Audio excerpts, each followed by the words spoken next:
नमस्कार, मयुरीज किचनमध्ये आपलं स्वागत आहे। आज आपण चना मसाला बनवणार आहोत। त्यासाठी चणे आपण रात्रभर भिजत घातलेले होते। त्याला आपण 3 शिट्ट्या देऊन घेऊया आणि एका पॅनमध्ये थोडंसं खोबरं घालून त्याला परतून घ्यायचं आहे।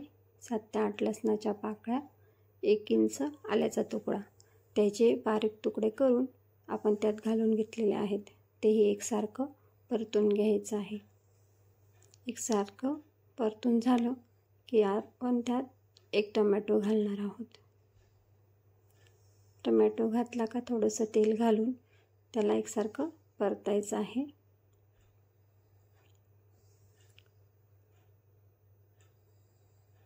आणि थोडीशी कोथिंबीर घालून घेणार आहोत।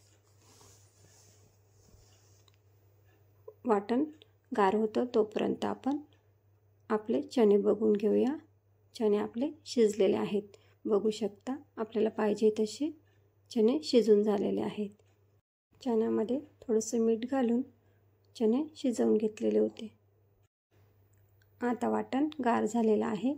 मिक्सरमधून त्याची ग्रेव्ही तयार करून घेऊया। थोडेसे चणे घालून दळून घ्यायचं आहे, बघू शकता। आता एका पॅनमध्ये 2 पळी तेल घालून बारीक चॉप केलेला कांदा त्यात घालून घेतलेला आहे। त्याला आपण गुलाबी कलर येईल तोपर्यंत एकसारखा परतून घ्यायचा आहे।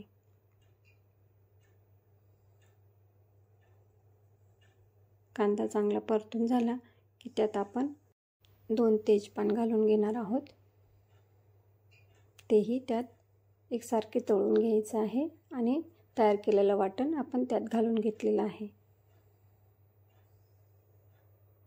वाटणाला चांगलं तेल सुटेल तोपर्यंत एकसारखं परतून घ्यायचं आहे,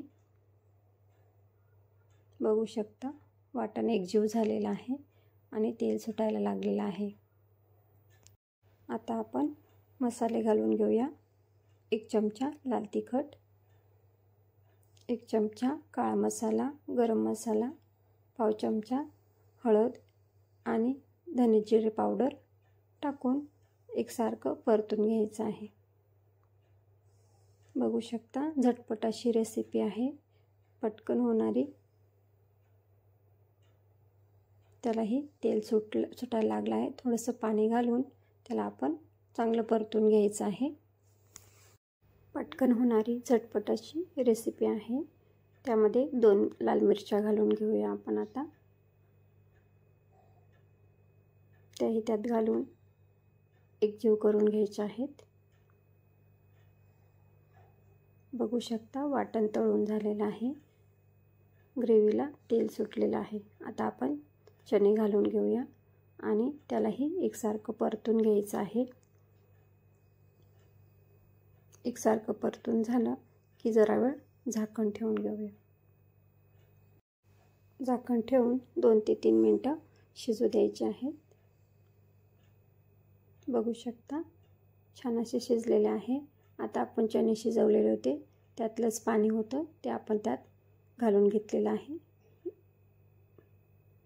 1 चमचा मीठ घालून घेतलेलं आहे। थोडीशी कोथिंबीर घालून त्याला शिजू द्यायचं आहे। भाजी चांगली शिजली की भाजीला दाटसरपणा येईल आणि चवीला पण खूप छान लागेल। झटपट अशी पटकन होणारी चना मसाला आपला तयार आहे। तर मयुरीज चॅनलला लाईक, शेअर, सबस्क्राईब नक्की करा आणि नवनवीन रेसिपी बघत राहा। धन्यवाद।